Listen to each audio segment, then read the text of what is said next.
Assalamualaikum warahmatullahi wabarakatuh. Kembali lagi dengan saya Ahmad Bustanul Arifin. Di kesempatan kali ini Bapak Ibu semua, saya terpaksa membuat konten di sawah. Nah, dikarenakan informasi kali ini memang sangat penting sekali. Nah, informasinya di sini Bapak Ibu semua bahwasanya tinggal 1 hari lagi untuk seleksi pendaftaran P3K di tahun 2024 akan diakhiri. Nah, apa yang perlu saya sampaikan di sini? Saya akan menyampaikan kepada Bapak Ibu semua untuk segera mendaftarkan diri Bapak Ibu semua. Ingat, daftar. Tidak ada alasan lagi Bapak Ibu semua untuk tidak mendaftar. Di aturan yang baru, semua ASN atau semua honorer maksud saya itu akan ditiadakan. Sesuai aturan yang baru, tapi kita tinggal menunggu PP manajemen ASN-nya. Kalau di UU ASN tahun 2024, jenis honorer di tahun 2025 nantinya hanya ada 2 kategori, yaitu ASN P3K dan ASN PNS. Jadi tidak ada alasan lagi Bapak Ibu semua honorer untuk segera mendaftar. Bapak Ibu semua bingung bagaimana langkah untuk mendaftar? Di Aba Channel sudah disediakan tutorialnya. Baik itu mulai dari pembuatan biodata, kemudian pengisian akun dan sebagainya. Sudah saya jelaskan secara detail. Silahkan daftar sekarang, jangan ditunda-tunda lagi. Masih ada kesempatan beberapa jam lagi. Ingat, masih ada kesempatan beberapa jam lagi. Silahkan gunakan kesempatan ini.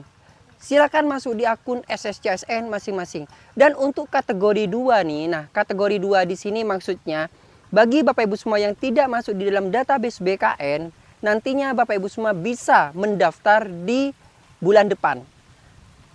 Nah, saat ini yang bisa mendaftar adalah bagi Bapak Ibu semua tenaga non-ASN yang masuk di dalam database BKN.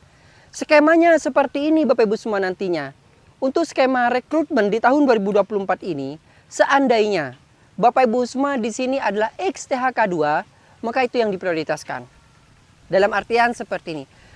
Di informasi sebelumnya sudah dijelaskan bahwasanya untuk kategori prioritas itu ada 4 tahapan. Yang pertama adalah bagi Bapak Ibu semua bidan ataupun P3K di tahun kemarin yang tidak bisa mendaftar.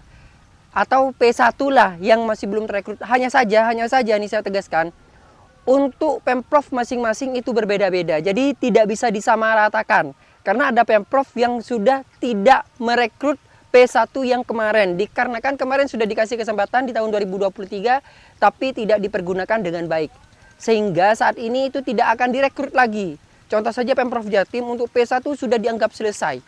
Karena yang dari swasta-swasta sudah banyak yang masuk, tapi mungkin masih ada sisa-sisa. Sisa-sisa tersebut merupakan mereka yang tidak mendaftar di tahun 2023 kemarin. Entah apapun itu alasannya. Entah karena yang bersangkutan sendiri tidak mendaftar atau yang lainnya. Sehingga apa yang terjadi? Yang terjadi adalah mereka tidak bisa masuk di tahun ini. Pasti akan ditolak seleksi administrasinya. Nah, untuk di Pemprov Jatim ada kategori 2 yang bisa masuk, yaitu kategori di mana Bapak Ibu semua misalnya telah masuk di database BKN dan sebagai XHK2 itu yang diprioritaskan. Jadi setelah P1 yang tidak lolos ini, ada XHK2 di mana beliau-beliau ini yang masa pengabdiannya sudah lebih lama dari yang masuk di database BKN, dan itulah yang akan direkrut, yang diprioritaskan. Yang ketiga adalah tenaga non-ASN yang telah masuk di dalam database BKN. Nah, ketiga kategori ini yang akan diutamakan saat ini ya Bapak Ibu semua. Itu yang akan diutamakan. Skemanya seperti ini. Kalau untuk yang Pemprov Jatim karena sudah tidak ada P1 otomatis anggap saja tidak ada. Yaitu kategori yang kedua, yang XHK2 dan juga yang masuk di database BKN. Posisinya XHK2 lebih tinggi daripada yang masuk di dalam database BKN. Oleh sebab itu, beliau-beliau ini, XHK2 ini, meskipun nilainya sangat rendah sekali di bawah non-ASN kan ada di posisi ketiga, beliau-beliau ini yang akan langsung naik ke atas. Contoh kasus, formasi hanya ada 1. Dan yang melamar di situ ada XHK2 dan non-ASN yang masuk di dalam database BKN.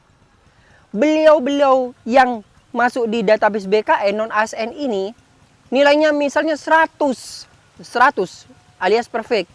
Tapi ada XHK2 nilainya misalnya 5 saja, 5 angka, 5 poin.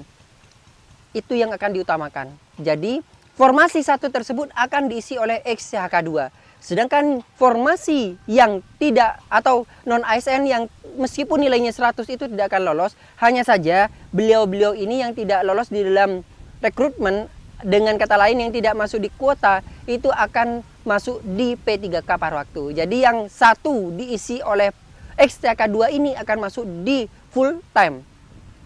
Nah, jadi ada full time, ada yang paruh waktu. Seperti itu.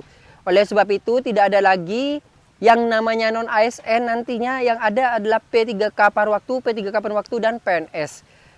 Oleh sebab itu meskipun tidak ada formasi hanya 1 mas, formasi tidak ada alasan lagi. Daftar. Karena Bapak Ibu semua dengan mendaftar, kemudian membuat akun, setelah itu Bapak Ibu semua mengisi biodata, kemudian memasukkan dokumen-dokumen, dan nantinya Bapak Ibu semua lolos seleksi administrasi. Setelah lolos seleksi administrasi, Bapak Ibu semua akan mengikuti tes, dan setelah ikut tes akan diangkat menjadi P3K meskipun paruh waktu. Nah, skema paruh waktu inilah yang belum kita ketahui seperti apa. Kita tinggal tunggu saja PP manajemen ASN-nya, bagaimana mekanisme untuk mengerjakannya. Tapi saya yakin meskipun paruh waktu katanya, maksudnya kata-katanya paruh waktu, tapi untuk pekerjanya tidak mungkin paruh waktu. Kenapa? Karena kalau misalnya formasinya kan hanya 1 nih, sedangkan yang akan merekrut contoh saja Bondowoso yang akan merekrut ratusan. Tidak mungkin mereka yang di sekolah-sekolah ini akan bekerja hanya paruh waktu. Nah, oleh sebab itu silakan daftar saja. Kita tunggu saja regulasinya seperti apa. Dan bagi Bapak Ibu semua di sini yang ingin berkomentar terhadap video ini, silakan komentari di kolom komentar di bawah ini. Dan coba absen dari kabupaten kota mana saja sih Bapak Ibu semua berasal. Contoh saja Bondowoso hadir mas, Surabaya hadir mas, dan kota-kota lain di seluruh Indonesia. Saya tunggu Bapak Ibu semua untuk absen di kolom komentar di bawah ini. Silakan tinggalkan jejak Bapak Ibu semua. Semoga video ini bisa naik ke atas dan bisa dilihat oleh pemangku kebijakan di sana. Terima kasih sebelumnya. Wassalamualaikum warahmatullahi wabarakatuh.